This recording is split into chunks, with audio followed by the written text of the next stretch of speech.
Podemos sentar. Queridos irmãos e irmãs, as leituras deste sexto domingo do tempo comum, elas nos levam a refletir sobre uma realidade que deve estar sempre presente no coração e na mente de cada um de nós. O salmista diz assim: é feliz quem a Deus se confia. De fato, irmãos e irmãs, a verdadeira felicidade, a verdadeira alegria consiste em estar com Deus. O profeta Jeremias alerta, dizendo: maldito o homem que confia no homem. Veja a força da palavra. Maldito o homem que confia no homem e faz consistir a sua força na carne humana, enquanto seu coração se afasta de Deus. Chama de maldito, né? Ou seja, não que nós não devamos confiar uns nos outros, não é isso que está falando. É aquela pessoa que confia em tudo, mas não confia em Deus. Ele ouve a voz do mundo, ele segue tudo aquilo que o mundo fala, mas aquilo que a igreja fala, aquilo que o magistério fala através dos seus legítimos pastores, aquilo que Jesus ensinou e transmitiu aos apóstolos e que transmitiram à igreja, ele ou não confia ou desconfia. Enquanto ele acredita no humano, desconfia do divino. Maldito todo homem que deposita no homem a sua confiança, enquanto que o seu coração se afasta de Deus. Quando o coração se afasta de Deus, ele se fecha para Deus. Quando eu acredito em tudo menos de Deus, significa que o meu coração está fechado para Deus. Infelizmente nós vivemos num mundo onde existem muitas pessoas, no mundo a gente vê, né? Acreditam em tudo, nas mentiras do mundo, nas ilusões, nas falsas promessas, né? Mas nas coisas de Deus duvidam. Mas será que é assim mesmo? O profeta Jeremias usa uma expressão dura: maldito.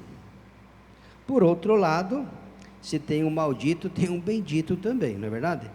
Bendito o homem que confia no Senhor, cuja esperança é o Senhor. É igual a uma árvore que é plantada junto às águas.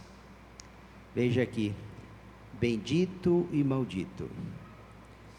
Em quem você confia? Em quem você deposita as tuas fichas? A tua vida, a minha vida, a nossa vida está centrada em quê? Em que nós acreditamos? Esta é a pergunta que deve ficar presente em cada um de nós e que nós devemos refletir todos os dias. Será mesmo que Deus é o Senhor e o centro da minha vida? Ele é a luz que ilumina a minha vida? É feliz, olha o que o salmista diz: é feliz quem a Deus se confia. Então nós somos chamados a depositar a nossa confiança em Deus. Depois, na segunda leitura, a carta de São Paulo aos Coríntios vai na mesma linha, com outra expressão para dizer a mesma coisa. Veja o que diz aqui: se é para esta vida que nós colocamos toda a nossa esperança, nós somos de todos os homens os mais dignos de pena e compaixão. Olha só, se é somente para esta vida que nós colocamos a nossa esperança, nós somos de todas as criaturas as mais dignas de pena e compaixão. Quantas pessoas, geralmente quem não acredita em Deus, quem não aguarda, não espera, não confia, quem não acredita na vida eterna, quem não acredita na ressurreição, e olha que quem falou de vida eterna e ressurreição não fui eu, foi Jesus Cristo, que foi o primeiro a ressuscitar dos mortos. Ele falou de vida eterna, ele falou de ressurreição. A nossa fé católica, nós professamos a nossa fé, quando creio as verdades de fé, nós falamos que nós cremos na remissão dos pecados, nós cremos na ressurreição dos corpos, nós cremos na vida eterna. Não é apenas uma oração que se faz, não. É a expressão de fé da igreja. A igreja acredita nisso. Não só ensina, mas ela acredita. E enquanto vive nesse mundo, vai estar sempre pregando esta verdade. Nós acreditamos. E por que nós acreditamos? Nós acreditamos porque Jesus falou. Mas será que você acredita?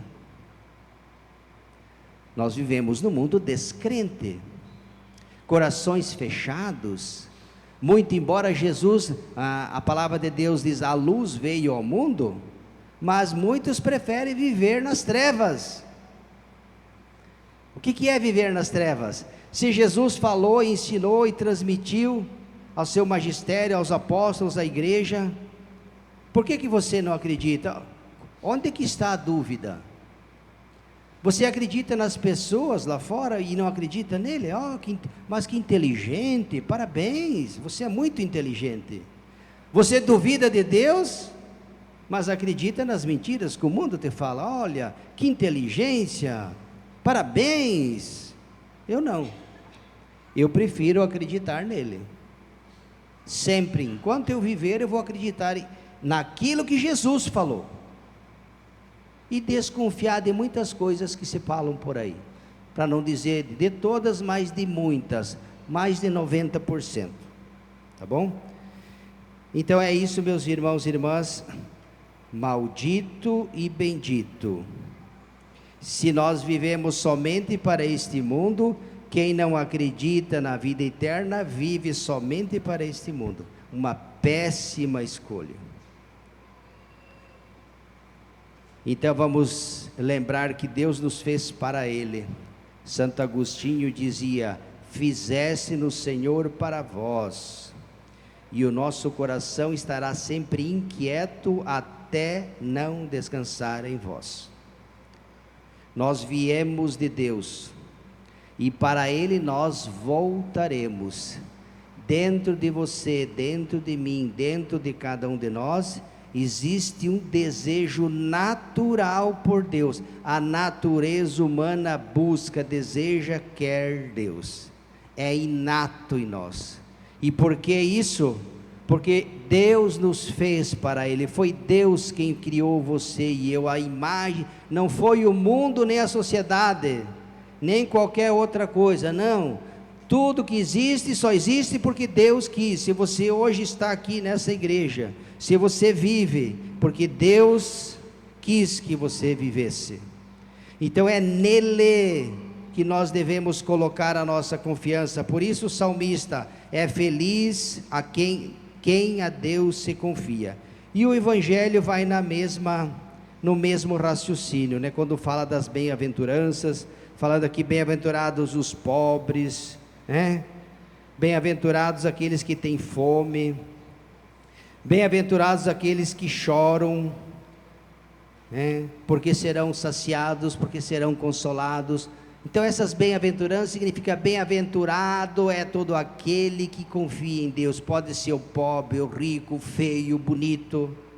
Então não é a questão de pobreza material, mas é de pobreza espiritual ou de riqueza espiritual.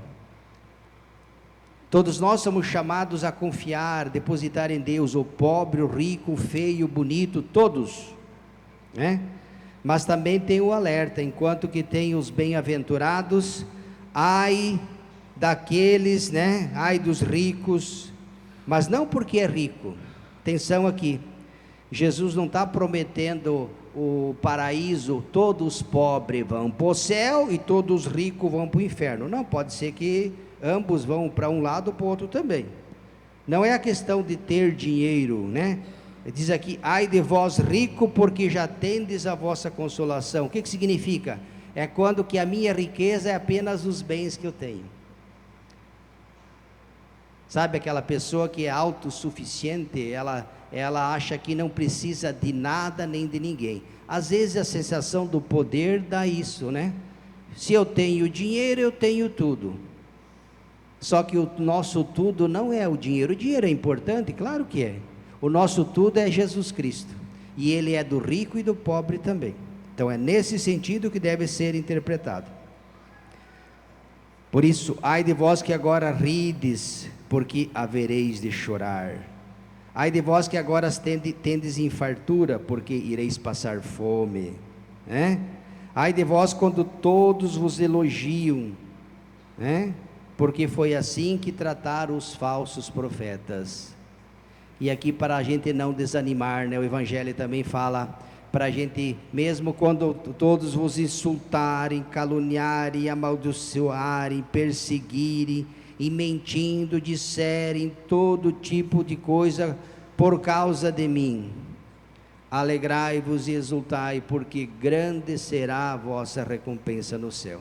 Às vezes na vida de igreja, de comunidade, nós somos testados, né? Nós somos provados, né? Mas nós não devemos abandonar, porque todos os profetas, os verdadeiros profetas, passaram por provas, passaram por dificuldades, né? Pelo fogo, foram peneirados. Ser católico, ser cristão não é fácil. O padre vive falando aqui que uma paróquia, uma comunidade perfeita não existe no mundo, eu não conheço. Todos os lugares sempre vão ter problemas, riquezas e fraquezas, né? Então é nesse mundo, nessa comunidade que tem suas coisas boas e menos boas, que nós devemos ser sal da terra e luz do mundo. Então não vamos desanimar diante de qualquer dificuldade, elas sempre existiram e vão existir. Feliz ou infelizmente é assim. Enquanto seres humanos, nós vamos ter sempre que lidar com isso. É natural, é humano, não tem. Vamos tentar potencializar as coisas boas e trabalhar as menos boas, mas jamais desanimar. Quando vos insultarem, caluniarem, perseguirem, e mentindo, disserem todo tipo, e essas realidades às vezes podem acontecer dentro da igreja também, que não seja motivo de abandonar. Antes diz: alegrai-vos e exultai, porque grande será a vossa recompensa no reino do céu. Então que seja um incentivo para nós, porque o mundo tenta de todas as formas nos afastar de Deus, às vezes com a crítica, com a fofoca, com o mau entendimento. Por isso o diálogo, o perdão é fundamental. Uma comunidade que não dialoga, um coordenador de pastoral e movimento que fecha a cara e que não dialoga, né, com as demais pessoas, está no lugar errado, não aprendeu a ser igreja. Seria melhor até que se afastasse. Se não tem a humildade de coração de sentar e conversar, não deveria liderar nada nem ninguém. Muito pelo contrário, não aprendeu a ser igreja, muito embora possa até dormir dentro da igreja.